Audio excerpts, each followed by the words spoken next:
श्री हरि विष्णु अध्याय 2 श्लोक 13 श्री भगवान आगे बोले, जैसे इस शरीर में रहने वाली आत्मा बाल्यावस्था, युवावस्था और वृद्धावस्था को प्राप्त होती है, उसी प्रकार वह आत्मा दूसरे शरीर को भी प्राप्त होती है।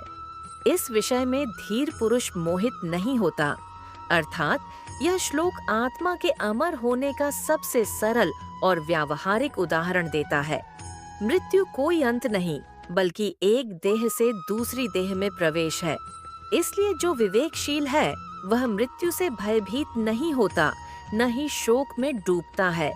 कृष्ण अर्जुन को समझा रहे हैं कि जिस परिवर्तन को वह भयावह मान रहा है वह तो प्रकृति का नियम है।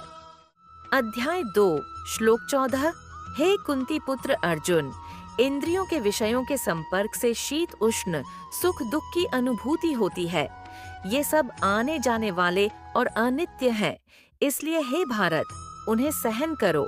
भावार्थ, भगवान श्री कृष्ण अर्जुन को बताते हैं कि सुख और दुख शरीर तथा इंद्रियों के कारण उत्पन्न होते हैं। जैसे सर्दी और गर्मी आती जाती है, वैसे ही जीवन के सुख दुख भी स्थायी नहीं होते। जो व्यक्ति हर परिस्थिति में मन का संतुलन बनाए रखता है, वही वास्तव में धीर और योग्य होता है। कृष्ण अर्जुन को सिखा रहे हैं कि कर्तव्य के मार्ग में आने वाले कष्टों से विचलित न होकर संभव से उन्हें सहन करना ही योग का आरंभ है। अध्याय 2 श्लोक 15 हे पुरुष श्रेष्ठ अर्जुन, जिस पुरुष को सुख दुख व्यथित नहीं करते, जो सुख और दुख में संभाव रखता है, वही धीर पुरुष अमृतत्व के योग्य होता है। भावार्थ, भगवान श्री कृष्ण बताते हैं कि जिस व्यक्ति का मन सुख में उछलता नहीं और दुख में टूटता नहीं, वही सच्चा धीर है। ऐसा व्यक्ति परिस्थितियों का दास नहीं बनता, बल्कि उन्हें साक्षी भाव से देखता है। सुख दुख से ऊपर उठना कठोरता नहीं, बल्कि गहन विवेक का परिणाम है। कृष्ण स्पष्ट करते हैं कि इसी मानसिक स्थिरता से मनुष्य आत्मज्ञान और अमृतत्व के मार्ग पर आगे बढ़ता है। अध्याय 2 श्लोक 16 असत अर्थात असत्य का कोई अस्तित्व नहीं होता और सत अर्थात सत्य का कभी अभाव नहीं होता। इन दोनों का वास्तविक तत्व ज्ञानी पुरुषों द्वारा देखा गया है। भावार्थ, भगवान श्री कृष्ण यहाँ सत्य और असत्य का मूल सिद्धांत बताते हैं। जो बदलता है, नष्ट होता है, वह असत है।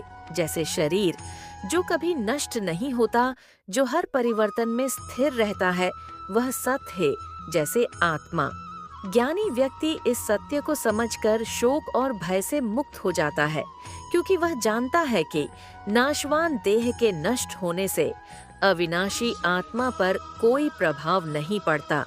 यह श्लोक आत्मज्ञान की दार्शनिक नींव को दृढ़ करता है। अध्याय 2 श्लोक 17 जिससे यह संपूर्ण जगत व्याप्त है, उसे तुम अविनाशी जानो।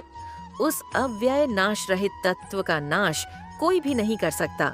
भावार्थ, भगवान श्री कृष्ण यहाँ आत्मा की पूर्ण अविनाशिता को घोषित करते हैं। जो समस्त शरीरों और संसार में व्याप्त है, वही आत्मा है। शरीर नष्ट हो सकता है, पर आत्मा नहीं। इसीलिए अर्जुन को समझाया जा रहा है कि जिसके नाश का वह भय कर रहा है, वह वास्तव में नाशवान ही नहीं है। यह श्लोक अर्जुन के शोक पर ज्ञान का प्रथम प्रहार है। अध्याय 2 श्लोक 18 ये शरीर नाशवान कहे गए हैं, पर इनमें निवास करने वाली आत्मा नित्य, अविनाशी और अप्रमेय है। इसलिए हे भारत, तुम युद्ध करो। अर्थात भगवान श्री कृष्ण अर्जुन को स्पष्ट रूप से कर्म की ओर प्रेरित करते हैं। वे कहते हैं, शरीर नष्ट होने वाला है, पर आत्मा कभी नष्ट नहीं होती। जब आत्मा अविनाशी है, तो देह के नाश के भय से कर्तव्य छोड़ना अज्ञान है। कृष्ण यहाँ अर्जुन को उसके क्षत्रिय धर्म का स्मरण कराते हैं और कहते हैं कि आत्मज्ञान के साथ किया गया कर्म बंधनों से मुक्त करता है। यह श्लोक ज्ञान से कर्म की ओर गीता की दिशा को स्पष्ट करता है।